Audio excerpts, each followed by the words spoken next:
Hey guys, it's me again from the channel you probably haven't checked out yet, but hopefully by the end of this video, you'll be like, yeah, sure, whatever, I'll try it out. It's not like it'll force me to set fire to several unassuming and abandoned buildings, all equidistant from where I live, leading authorities to my house. Right? And I'll respond with a heartfelt and sincere, well, maybe that's up to you. Why? Because no amount of amazing and fucking incredible content will ever cause you to do anything you weren't already inclined or planning to do. Fitting, because that's what today's topic is all about. So let's dive in, shall we? Actually, don't. It's kind of thick and messy. You'll hurt yourself in ways that man was never meant to feel. Alright, now that you have your wetsuits and helmets on, let's begin.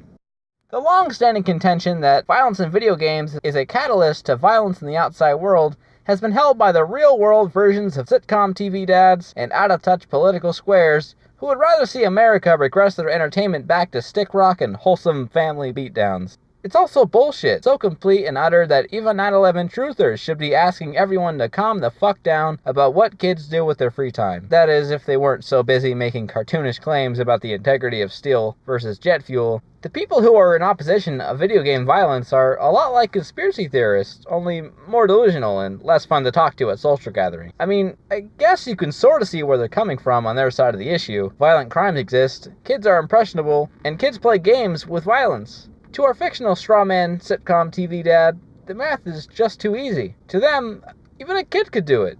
If only they could be pried from those ridiculous games. An 18-year-old in Munich, Germany killed 9 people in July of 2016.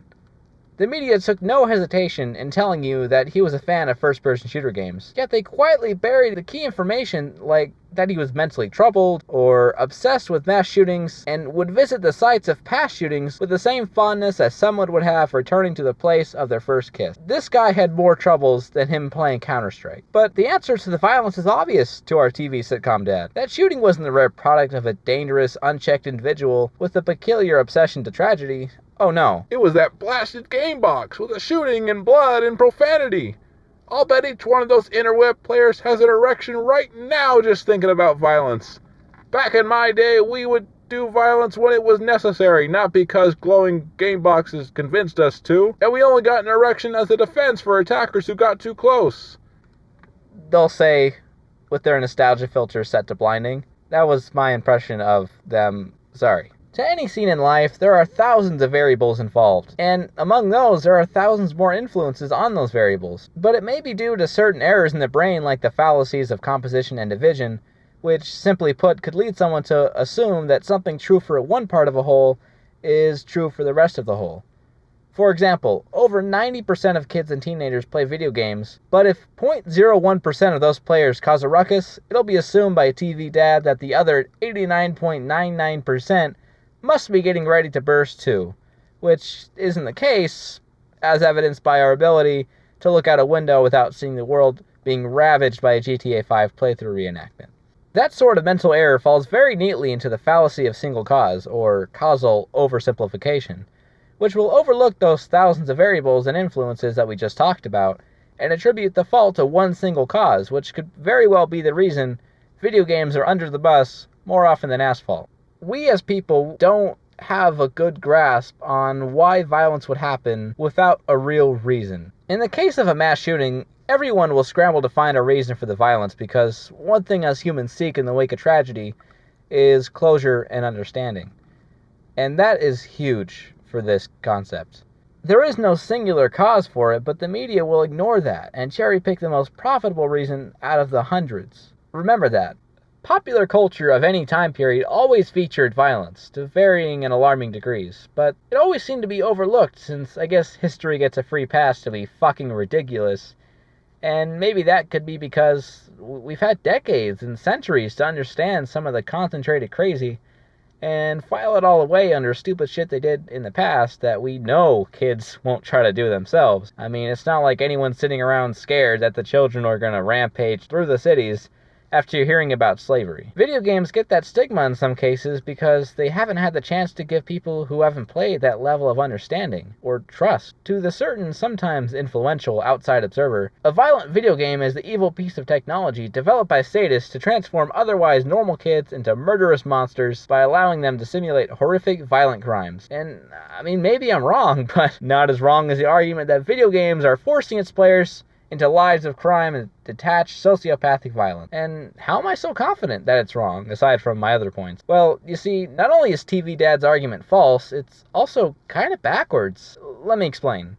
Since the year 1993, where the homicide by handgun rate was at a decades-long high of 14,000 a year, gun-related deaths have taken a dramatic decline, down to around 8,000 handgun homicides in the year 2000. You'll notice 1993 is the year Doom was released, one of the very first seriously violent video games. Now, how could the murder rate be going down once the floodgates opened on violence simulators? Maybe I'm wrong, but maybe those who would have been out there killing were able to act out their aggressions at home with their game systems safely away from others. The same way that rape took a massive drop once internet porn became prevalent. And maybe those who are prone to snapping and harming others are the dangerous individuals who only happen to play video games, or make certain very private, explicit Google searches. They aren't the rule, they're the exception. Gamers aren't the problem, it's just that some people who are dangerous happen to play games. The fact that over 90% of kids play games should be enough to convince people that maybe video games aren't the problem. If 9 out of 10 kids play games and 9 out of 10 kids aren't vicious sociopathic killers, maybe the math just isn't there. But I guess that's easy for me to say since I've been a gamer all my life. I have an understanding and perspective that people who haven't played games, they don't have. The video game is how I take a break from society. It's how I escape that. It's not for me to say I want to destroy reality and that I hate everyone. It's for me to say, whoa, hey society, why don't you take a step back real quick? I'm gonna start shooting some zombies, get some steam off, it's gonna be alright, don't worry. And maybe for society to come back and say, no, what you're doing is wrong. That argument that they're making, that TV sitcom dad is making, is society rebelling against us saying, well, fuck off for a sec while I play some games. I mean, I don't know. I could be wrong. I'm just a guy who's talking on a microphone in this video with some gameplay in the background. So enjoy your games. The media and our TV sitcom dad will manipulate you much more than your electronic hobby ever will. And now's the time where sitcom dad will shake his head, finally realizing how much he has misunderstood this generation. After a heartfelt speech about not letting society take control of you, his sweater is thrown over his shoulder before he walks off into the sunset to lecture somebody else about the dangers of fighting bears without pants on, or whatever else sitcom dads lecture about. Hey guys, thanks for watching that video that you probably watched, I think. I mean, you're at this part of the video, unless you skipped this part just to hear me say thank you to you, which, if that's the kind of person you are, fantastic, be the kind of person you are. But I think, the point I'm getting at is that a video game isn't going to make you a worse person, it's going to make you an entertained person, if that makes any sense. Anyway, thanks for watching and subscribe. Bye.